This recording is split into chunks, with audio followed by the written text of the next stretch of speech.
નમસ્કાર મિત્રો, ખેડૂત પોકેટ ચેનલમાં તમારું સ્વાગત છે। જાણી લઈએ આજના તાજા અને મહત્વના સમાચારની। તે પહેલા ચેનલમાં નવા છો તો ચેનલને સબસ્ક્રાઇબ કરી દેજો અને વિડીયોને અંત સુધી જોવા વિનંતી।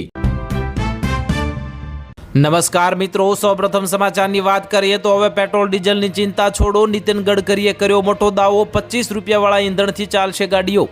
વિગતે વાત કરીએ તો કેન્દ્રીય મંત્રી નીતિન ગડકરીએ જણાવ્યું છે કે દેશમાં પ્રદૂષણનું સૌથી મોટું કારણ પેટ્રોલ અને ડીઝલ છે। પરિવહન મંત્રી તરીકે તેમને ખુશી છે કે હવે દેશમાં ઇલેક્ટ્રિક સ્કૂટર, ઇલેક્ટ્રિક કાર, બસ, ટ્રક અને ઇલેક્ટ્રિક ટ્રેક્ટર સુધી ઉપલબ્ધ થઈ ગયા છે। તેનો મોટો ફાયદો એ થયો છે કે હવે દેશના ખેડૂતો માત્ર અન્નદાતા જ નથી રહ્યા, પરંતુ ઉર્જા અને ઈંધણ ઉત્પાદક પણ બની ગયા છે। મિત્રો, જે વાત કરીએ આગળ તો નીતિન ગડકરીએ પોતાની કારનું ઉદાહરણ આપતા જણાવ્યું હતું કે હું આજે જે કારમાં આવ્યો છું તે 100% બાયો ઇથેનોલથી ચાલે છે। હાલમાં ઇથેનોલની કિંમત લગભગ 65 રૂપિયા પ્રતિ લીટર છે।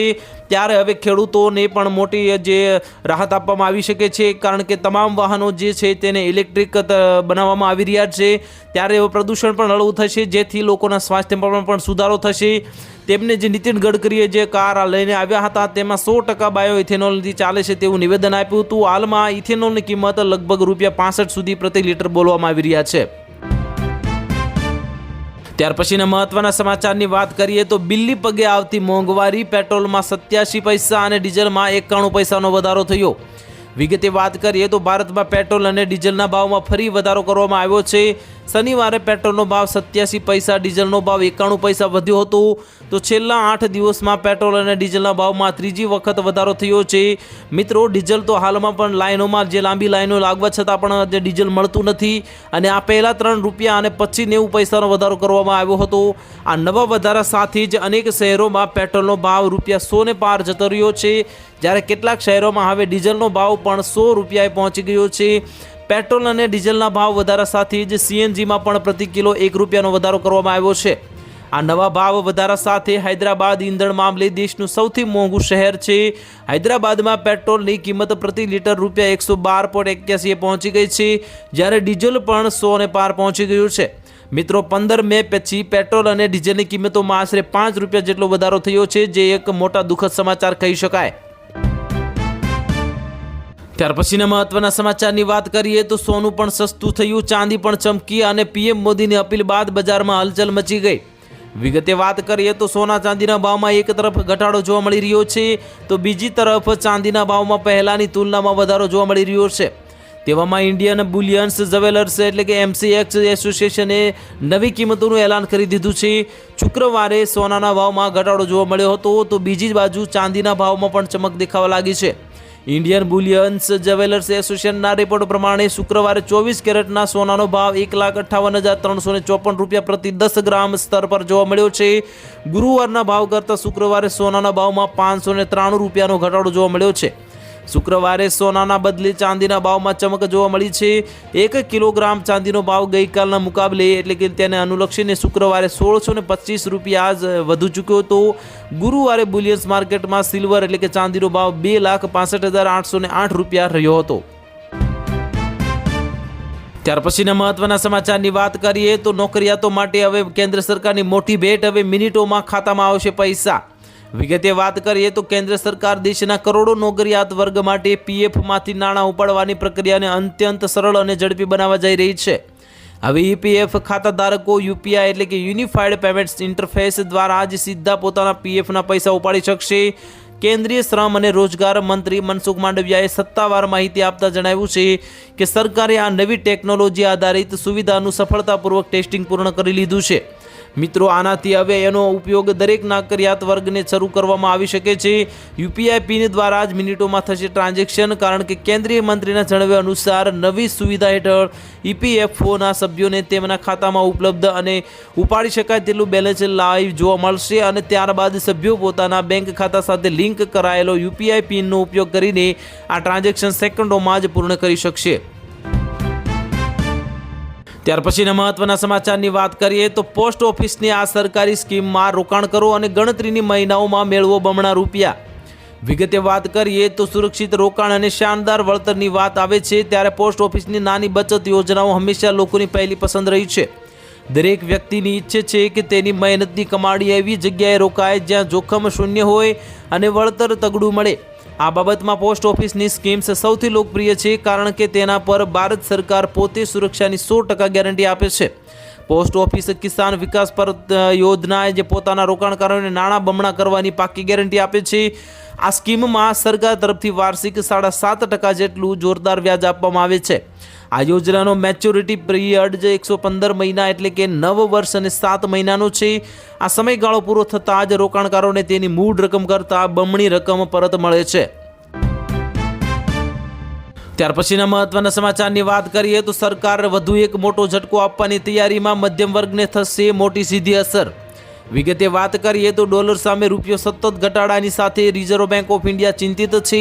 જો આ નિર્ણય લેવાશે તો પેટ્રોલ ડીઝલના ભાવ વધારા સાથે હવે સરકારનું આ પગલું લગભગ મધ્યમ વર્ગ પર આર્થિક બોજ વધારી શકે તેમ છે. મિત્રો, મધ્યમ પૂર્વ વર્ગ તણાવ ઓછો ન થતાં છતાં હવે ક્રૂડ ઓઇલના ભાવ આસમાને પહોંચી રહ્યા છે. પરિણામે દેશમાં પેટ્રોલ અને ડીઝલના ભાવ 2 વાર વધારવામાં આવ્યા છે. પહેલાં જે 3 રૂપિયાનો વધારો કરવામાં આવ્યો હતો, ત્યારબાદ 1 રૂપિયો વધારી દેવામાં આવ્યો છે અને વધુ વધારો કરવાનું વિચારી રહી છે. પરંતુ હવે સરકાર વધુ એક મોટો ફટકો આપવાની તૈયારી કરી રહી છે, જેનાથી સામાન્ય માણસનું જીવન વધુ મુશ્કેલ બનશે. ભારતીય રૂપિયો ઘણા સમયથી ઘટી રહ્યો છે. મીડિયા અહેવાલ મુજબ માત્ર 2-1 વર્ષમાં જ રૂપિયો 10 થી 12% ઘટ્યો છે. કેટલીક નિષ્ણાતો આગાહી પણ કરી રહી છે કે રૂપિયો 100ના આંકડાને પાર કરશે. દરમિયાન આરબીઆઈ વધુ ઘટાડાને રોકવા માટે એક મોટું પગલું ભરવાની તૈયારી કરી રહી છે, કારણ કે અનેક નવા નિયમો બદલવા જઈ રહી છે. ત્યારે હવે જે સામાન્ય વર્ગ છે તેમના જ ખિસ્સા પર મોટી અસર પડી શકે છે. જે આરબીઆઈ વધુ ઘટાડાને રોકવા માટે એક મોટું પગલું ભરવાની તૈયારી કરી રહ્યું છે. ત્યાર પછીના મહત્વના સમાચારની વાત કરીએ તો મોંઘા ગેસ સંકટમાંથી રાહત. પહેલું એલએનજી સંકટ જે ટળી રહ્યું છે, ત્યારે હવે એલએનજી ટેન્કર હોર્મુઝ ભારત માટે રવાના થઈ ગયું છે, જે ભારત માટે મોટા સમાચાર કહી શકાય. વિગતે વાત કરીએ તો મધ્ય પૂર્વમાં ચાલી રહેલા તણાવ અને ઈરાન યુદ્ધ વચ્ચે ભારતને કેટલાક સ્વાગત સમાચાર મળી રહ્યા છે. પ્રથમ એલએનજી ટેન્કર આખરે હોર્મુઝ સ્ટ્રેટ દ્વારા ભારત માટે રવાના થયું છે, અને જે ઘણા મહિનાઓથી લગભગ બંધ હતું. આ એ જ દરિયાઈ માર્ગ છે જ્યાં યુદ્ધ ફાટી નીકળ્યા પછી વધેલા સુરક્ષા અને જે ખતરા અને યુએસ ઈરાનની તણાવને કારણે તેલ અને ગેસ પુરવઠાને ગંભીર અસર થઈ હતી. ત્યાર પછી જે વાત કરીએ આગળ, તો આ એ જ તણાવને કારણે તેલ અને ગેસ પુરવઠો ગંભીરને અસર થઈ હતી. પરંતુ ભારત તેની એલએનજી જરૂરિયાતો માટે મોટો હિસ્સો કતાર અને યુએઈ પાસેથી ખરીદે છે. ગયા વર્ષે ભારતના કુલ એલએનજી પુરવઠાના અડધાથી વધુ આ દેશોમાંથી આવતા હતા. જો કે યુદ્ધ શરૂ થયા પછી પુરવઠો લગભગ બંધ થઈ ગયો હતો, જેના કારણે ભારતને મોંઘા હાજર બજારમાંથી ગેસ ખરીદવાની ફરજ પડી હતી. આની સીધી અસર વીજ ઉત્પાદન, ખાતર ઉદ્યોગ અને ઘણી ફેક્ટરીઓ પર પડી હતી. કેટલાક ઉદ્યોગોને ગેસ પુરવઠો પણ મર્યાદિત પણ કરવો પડ્યો છે. ત્યાર પછીના મહત્વના સમાચારની વાત કરીએ તો ભારતના 100 નવા ઔદ્યોગિક ઉદ્યાનો બનાવવામાં આવશે. પ્રધાનમંત્રી મોદીની મોટી આગાહી કરવામાં આવી છે.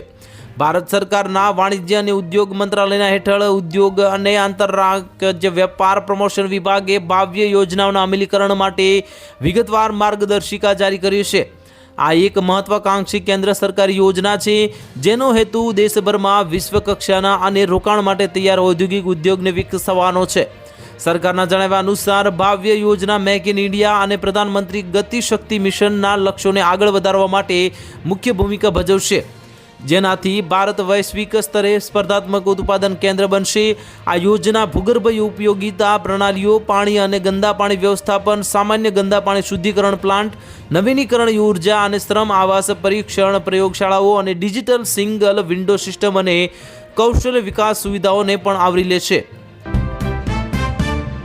ત્યાર પછીના મહત્વના સમાચારની વાત કરીએ તો આધાર કાર્ડમાં ઘરે બેઠા હવે ફ્રીમાં સુધારો કરી શકાશે.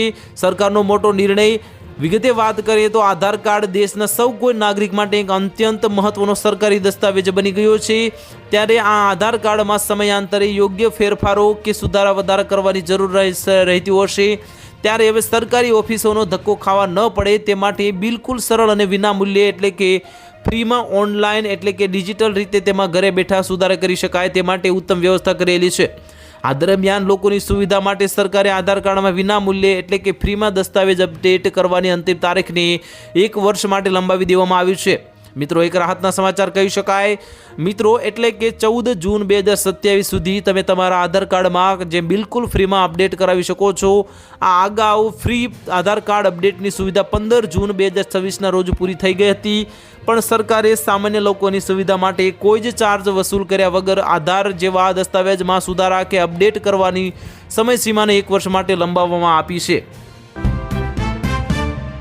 ત્યાર પછીના મહત્વના સમાચારની વાત કરીએ તો એલપીજી સિલિન્ડરના બુકિંગથી લઈને પીએનજી સુધીના બદલાઈ ગયા નવા નિયમો. વિગતે વાત કરીએ તો દેશભરમાં ગેસ સિલિન્ડરનો ઉપયોગ કરનારા ગ્રાહકો માટે હવે નવી એડવાઇઝરી તથા નવા નિયમો જાહેર કરી દેવામાં આવ્યા છે. મિત્રો, આ નિયમો ખાસ જાણી લેજો, કારણ કે જો આ નિયમો તમે નહીં જાણો તો તમારી મુશ્કેલીમાં મોટો વધારો થઈ શકે છે. જો તમારા ઘરે ઇન્ડિયન ઓઇલ કોર્પોરેશનનો ઇન્ડિયન ભારતીય પેટ્રોલિયમનો જે ભારત ગેસ અથવા તો હિન્દુસ્તાન પેટ્રોલિયમનું એચપી ગેસ કનેક્શન છે તો આ માહિતી તમારા માટે ખૂબ જ જરૂરી છે. ઓઇલ માર્કેટિંગ કંપનીઓ એટલે કે OMCGS જે એલપીજી બુકિંગ, સિલિન્ડર ડિલિવરી અને પીએનજીના શિફ્ટિંગ કરવા અંગે નવા માર્ગદર્શિકા જાહેર કરવામાં આવી છે. અનેક રાજ્યોમાં ગેસની અછત જોવા મળી રહી છે, ત્યારે હવે બ્લેક માર્કેટિંગ અને એટલે કે જે કાળાબજારી કરી રહ્યા છે તેમને સપ્લાય સંબંધિત તંગ સ્થિતિ વચ્ચેને ગ્રાહકોને ડરાવીને કે વધારે સિલિન્ડર જમા નહીં કરાવવાની અપીલ પણ કરવામાં આવી છે.